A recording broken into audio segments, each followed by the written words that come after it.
Hi, I'm John Cadillac Seville, and welcome to What's Good with John and Joyce. And Joyce is not here today. She's on special assignment. So it gave me a chance to give a call to a dear friend of mine. We're going to be doing a fundraiser together in the next few days, and looking forward to that. But what an accomplished young lady, I'm going to say. I know you have a business in Brantford, and she does so many good things in the community. She is an absolute giver, and that's kind of like the premise of this show. What's good? Being kind to other people. Elaine, welcome to What's Good with John and Joyce, and today it's What's Good with John and Elaine. Great. Thanks, John. I really appreciate you having me today. So tell me a little bit about you, a little bit about you and your business and how you got from point A to point B. Well, currently I'm the co-owner of Gracious Gifts and Home with my daughter, Zoe. But my background started in corporate marketing, and then I had another small business of my own that I still work in residential home organizing and move management. But Organizing, I can use that. yeah, I know most people can. It's great to be able to help people even in your job. That's the part that I love, and that was almost 20 years ago that I did that, began that. So it's been a long journey. And your husband has a very successful business here in the Shoreline as well, Stu. Yep. He works for a small company on the New Haven Harbor called the New Haven Terminal. And he's been there, over 40 years. 40 years. Yeah, one of those people that starts a job and never leaves. It's a rare breed. It is, because I remember my dad, when I was growing up, used to work for the old UI company. Yes, down the road, same road. And he was there forever, but more and more people are transient nowadays. Mm-hmm. They don't really stay in the same They spot. are. They're seeking something, but he found it, I guess. Yeah, apparently. So tell me a little bit about you, what you do in the community. That's what really attracted to me initially. You gave me a call, wanted to do some kind of a benefit. You have a fashion show coming up. Right. And asked if I would be the MC for it. Yes. Not to be one of the fashion models, but to actually MC Well, we it. could have you do modeling too, and I'll just hop in on the MC there for a moment. But I got these big size, 14 feet. I'm not the most, I'm a little bit clumsy at times. Okay. Well, to be honest with you, when we started and opened the gift shop, I had toned down my organizing business. And while I say I had more time, I don't really think I did. But I think when you have a small business in a small town, it's very important to connect yourself in the community.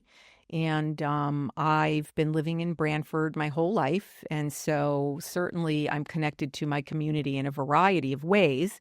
But it was time to maybe start giving back in different ways. So I was asked first to join the board of directors for the Brantford Festival, the corporate. And that's coming this weekend. That's the 15th, I believe, Saturday the 15th. So big festival weekend. But that's where I started. And then I have a feeling that once you start getting involved and people know that you have taken a position on a board of directors, suddenly all of the boards come out. Of course. Yes. Of course. It just seems to be the law. All Right. of a sudden, one, then it just kind of like metastasizes. Right. It keeps going on and on. So the organization that is sponsoring the fashion show that you mentioned a few moments before is the Brantford Arts and Cultural Alliance, or BACA Gallery on Main Street in Brantford. Right. And we run the business primarily on all of our fundraising, the gifts of, our generous donors, and of course by grants if you can find them and get them. But this year... That's more and more difficult, isn't it, to get those grants? It is. And writing a grant proposal is very difficult. Yes. It is. But we had this idea of how could we have a smaller fundraiser, but to involve and engage the community and the other businesses on Main Street. So our committee came up with the idea of a fashion show. And we have some other small businesses from town. We have, first off, our generous underwriter for a certain part of it is PS Fine Stationer, Sal Esposito. Yes. We have Splash, which is Karen Raganese. Yes. Hey, Karen. Yeah, we have Possessions, which is Elaine, the owner there. We also have we have Illusions Boutique, which is Francine Piscatelli. She's got a salon and boutique down in Lockworks Tavern. Right.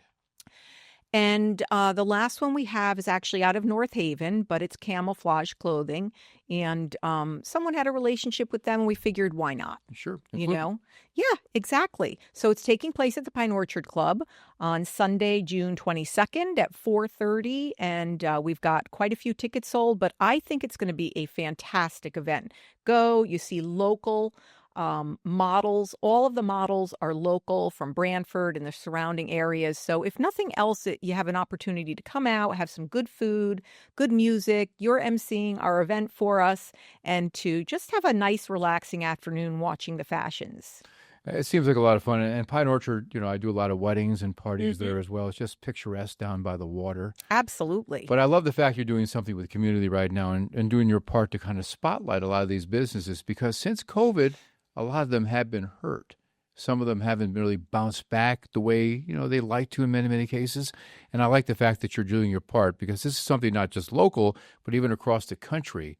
I think it's a trend that more and more people are trying to do events that help a lot of local Well, when you businesses. were growing up, John, or even 10 years ago, did you ever hear the term shop local, support local, Mm. shop small business? I don't remember I hearing don't, it. me neither, no. And I think with, Amazon, it's a great tool when you need it.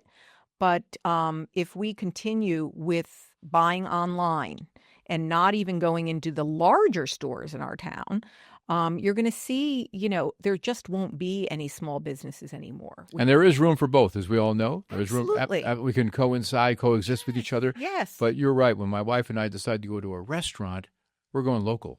Oh, yeah. I mean, I prefer not to do the chains, with all due respect. There are a lot of good chains out there, but if I have a chance to go local or go to a local gift shop, Right. or a local coffee shop, I want to support that business. Absolutely. Absolutely. And that's another way of building relationships in your town, too. Might see somebody you know, but you know what? It's if a family or an individual has decided to open a business, they don't just do it.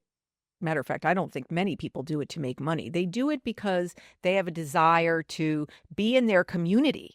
It's not just about opening a business and making money and going there day in and day out. When you decide to open a small store in a reduced economy, in a time when we do have the ability to buy online, it's an extremely scary proposition. So you're doing it for a lot of other reasons. And we opened our business for other reasons as well. Now, what are those other reasons? Well, my daughter has some special needs, and a lot of people know that who know me because we were featured pretty prominently when we first opened because it was unique. But as a result, college wasn't something she was going to do or interested in doing. So we took some money that we had for her college and we said, well, we want to make an investment in her future. So we gave her an opportunity to choose what she might like to do. She said a gift shop. Wow. I have a lot of background in business building. So I've been teaching her the last few years about how to build a business and how to, make relationships, be less anxious when she's speaking with individuals and making those connections. And, it's been great for her. We call it the college of life. I love it. And I love the fact that you're investing in your Yeah. children. I suspect Stu is the same way, but so many times people say, okay, just go out there and swim, Right. get on your And own. and I understand that everybody isn't equipped to be able to do that, but I think some people might be, and they just don't think of it. Right. Because if you think your child is going to go to college, you probably have stashed some money away. And if they don't, I'm sure the last thing on their mind is starting a business with that money. Sure. But you were going to give it away to the institution anyway. So even if we never make any of that money back, it doesn't make a difference because we've invested in what my daughter has learned in the last 3-4 years. I love the fact you have a plan. 'Cause so many I people had a go- 20-something page business plan. We didn't just do this willy-nilly. I get that feeling with Yeah. you, but I mean, and plus you're organized that way too. But so many people go through life without a GPS, Right. and then they wonder why certain things happen. You really have to be intentional, don't you? Right. Yes. And kind of just to piggyback, and I know I've talked a lot, but No, that's fascinating. yeah. So going back to supporting local, we have merchandise in the store that's created by local artisans. And if we decide that we want to bring something in that I can't find an individual who makes it locally, I seek out of Brantford or out of the shoreline. Sometimes it's even across the country, but it might be somebody who just is a small-time artisan, but they're not here, but we're still supporting their small business efforts. So it's a small business supporting other small businesses. And of course, we have to supplement with some of the larger wholesale items as well. But we do our best to support local. And the thing is, even though this podcast is going global, and we're talking about local in our own backyard here, this, I think, resonates with people all over the world about supporting your local community. Oh, Wouldn't you agree? Absolutely. Yeah. There wouldn't be a small business Saturday during the holidays if that weren't the case. Yeah, and that's one of those things I really look forward to promoting when I'm on the radio as well. I mean, just you have your Cyber Days, your Cyber Mondays, but promote those small business, because these small businesses, so many people think if you own a business, you're raking in the money. Oh, yeah. Not so much, right? Elaine? No, not so much. Some that are very established, maybe they are, but the newer ones, I can attest to the fact that they're really not. But I always say, stop into a local business first. If you don't find what you're looking for, I don't think anybody expects you to buy something that you really don't want or need. But I think that if you have a moment to stop in and look at a local store first, you could be doing so much more good than you realize. Absolutely. And the thing is, if you don't have it, you can say, listen, I don't have this, but I know another store that does. I do that all the time. Well, I send them to other, right? I send people all the time to the other stores. Don't you love doing that? I love it. And they'll call me, so-and-so said that you sent them here. I said, well, of course I did. We don't carry that. And I love doing the same thing even with my businesses, too. If I don't have a DJ available for a certain event or something, all my guys are booked up, I'll send them to another company. Right. And I freely share my information. If I'm mentoring young people, I freely share, because it's not mine to kind of like, I want to be able to, it's a gift. Right. And invest in people. Help them. There's plenty to go around, isn't there? Yes, there is. For all of us. Absolutely. Absolutely. It really is. Yeah. So again, just talking about you and your background, getting you from A to B, some of the other things you've done in your past to get you where you are right now, to kind of set you up for success. I'm always fascinated about that. As you were a teenager, going... Okay, so, all right. So this just popped into my head. My background, I'm Greek Orthodox. And if you know anything about, the Greek Orthodox churches mostly, we are a huge, very tightly knit community. That's right. The Bible was originally written in Greek. I believe it was. However, one of the other things is we're an extremely cultural group. And when you share a culture within a community, a church community, it becomes more than just the place you go to worship. It becomes the place that you go for relationships, camaraderie. So I was blessed to have had all of this through the St. Barbara Greek Orthodox Church that was initially on Dwight Street in New Haven. We're now on Racebrook Road in Orange. And I grew up in my church. I always had two sets of friends. It was the school friends and the church friends. And many times I would mix them together. But what being a part of a community like that does is it teaches you from a very young age about being a part of something. And then we had, our church started an enormous Greek festival about, it's probably going on 48 years ago. Wow. And so then, as teenagers, you're volunteering, right? You're running a booth, or you're doing the prep work, or you're learning to be an adult. You're running the errands, the food back, you're picking up the trash and whatnot. And so from a very young age, it was instilled in us to be like the worker bees. Right. We're drones at a very young age. And to serve. To serve. Absolutely. And so I know that's the foundation of where I learned to love to give back. And the church has been a stable force in my life as far as giving back. There have been ebbs, where you're raising your family, maybe you pull back a little bit, or you're caring for a parent, you pull back a little bit. But people know that you just need to be asked.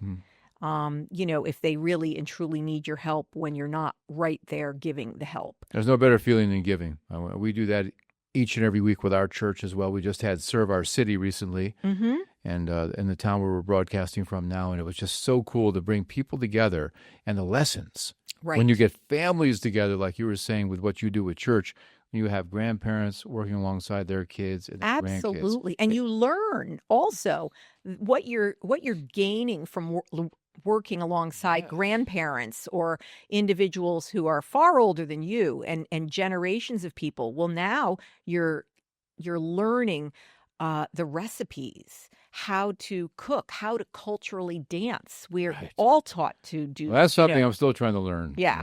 Right. We're all taught how to do Greek dancing. And these are things that we all pass down to our children if we're still involved. Now, my husband was not born Greek Orthodox, but he embraced my culture, and we have passed that along to our children. And so, my son, he's at the church as often as he can be with his schedule, and he's doing what he can do, when he can do it. But that festival is now in, third generation. My parents worked it, I worked it, and, now my children are working it. It's amazing. You mentioned Greek. My wife and I had our wedding in Athens, Greece. Okay. Back in 2008, we were married over there.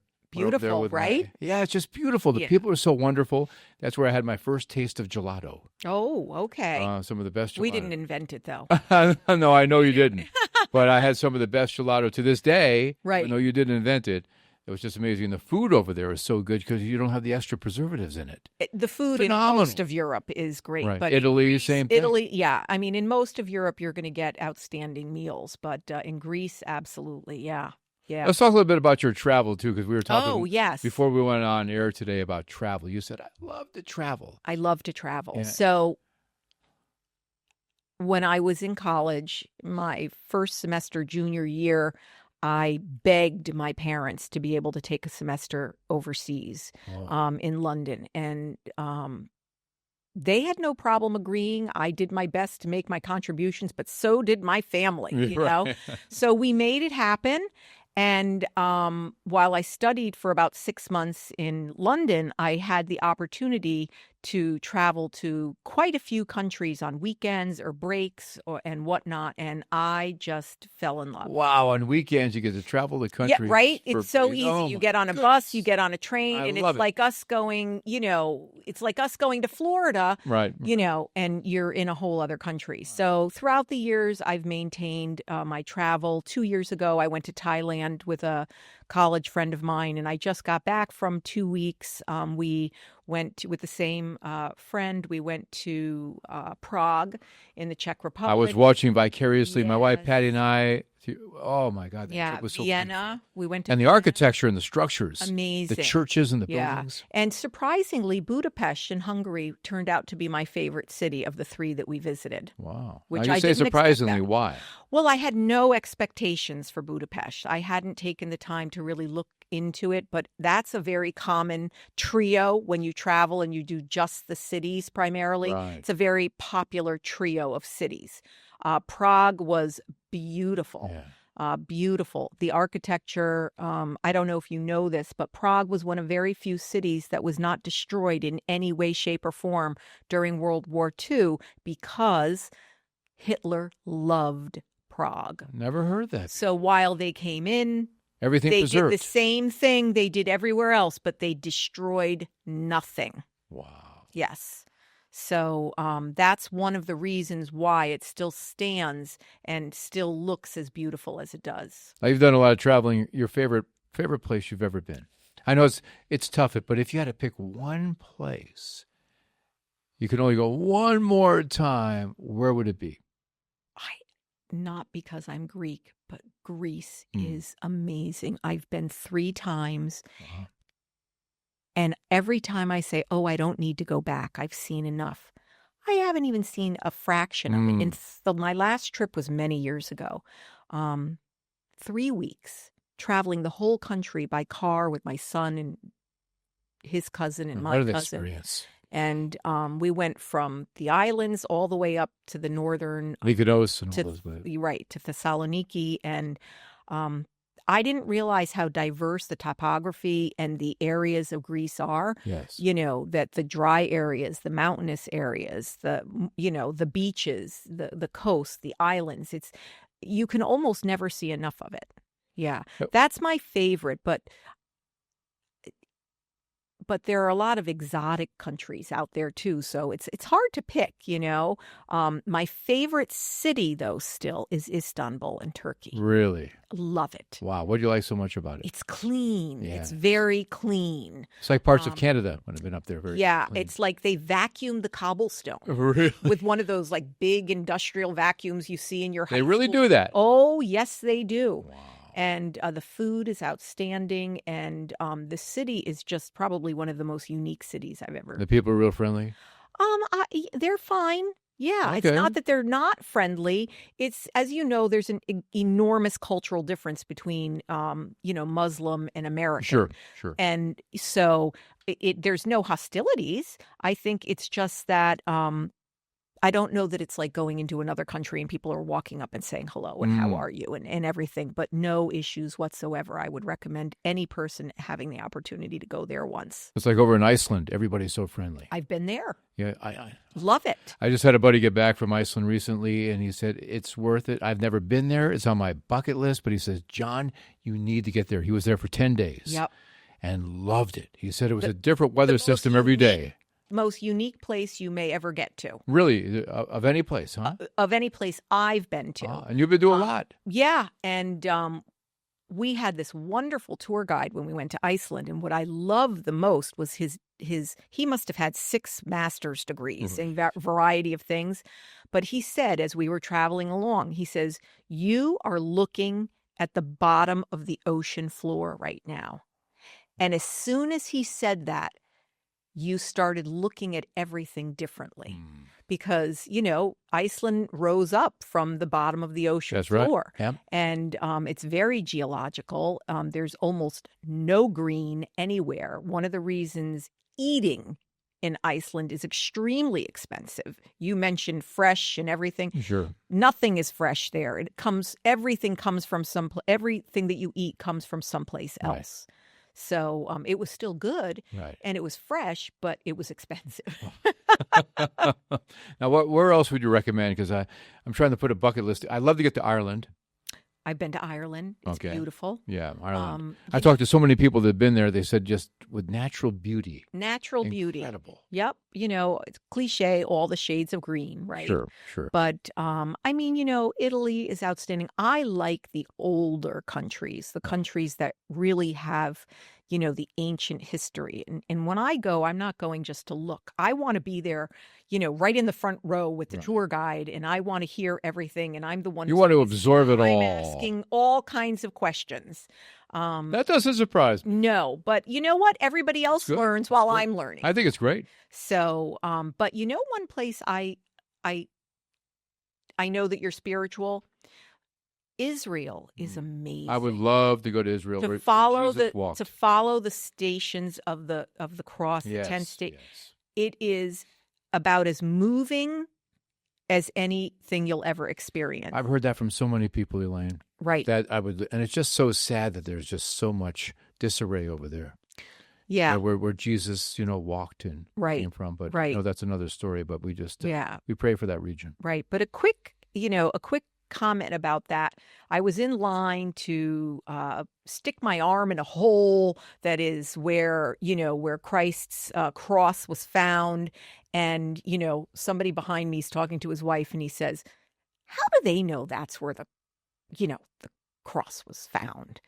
And he was a little glass half empty about it. And I turned around and I said, it probably isn't the exact spot. But this is the spot that we have chosen to venerate that. Yes. Therefore, consider it the spot. He had a whole different outlook after that. And, so... That was a very diplomatic way of handling that. Yeah, because I was probably thinking the same thing. Right. But that's what I said to myself so that it meant more to me than it may have when I said, what am I feeling down in this hole, with my hand? That's where faith comes in. Faith. Yeah, exactly. So let's just talk one more time about the event coming up this Sunday, this coming Sunday. No, a week from Sunday. But when this broadcast is on, it's going to be this Sunday. Yes. Yeah. So it's going to be this Sunday over at the Pine Orchard Country Club. And tell us a little bit more about that event and what people can do to get tickets. So the event, again, is a fashion show featuring fashions from a variety of different local shops between Branford and North Haven.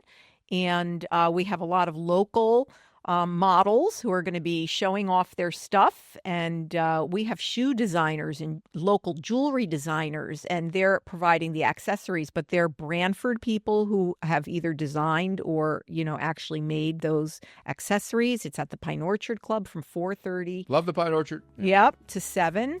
And you're going to be our MC. That doesn't mean you don't have to come now. Right. Don't let but that I sway think that's going to pick the energy up. Yeah. There's no doubt about that. And tickets are available either at the Baca Gallery or online at BranfordArts.org. BranfordArts.org. So it's coming up on Sunday, the 22nd, right? Yes. And I can't wait to see you there. And Elaine, you've been an absolute joy to have Thanks on for today, having me. Filling in for Joyce, who's on assignment right now. Yeah. But I'm John Cadillac Seville. This is What's Good with John and Joyce. You can catch us on all streaming platforms. We appreciate you. If you need to pick me up, this is the place to be, 30 minutes every week, and tell your friends about us. Have an amazing day, and bless you and your family. I'm John Cadillac Seville from What's Good with John and Joyce. And a little advice from the ocean today. Be sure of yourself. Come out of your shell. Take time to coast. Avoid pure pressure. See life's beauty. Don't get tied down. Go out there and make some waves.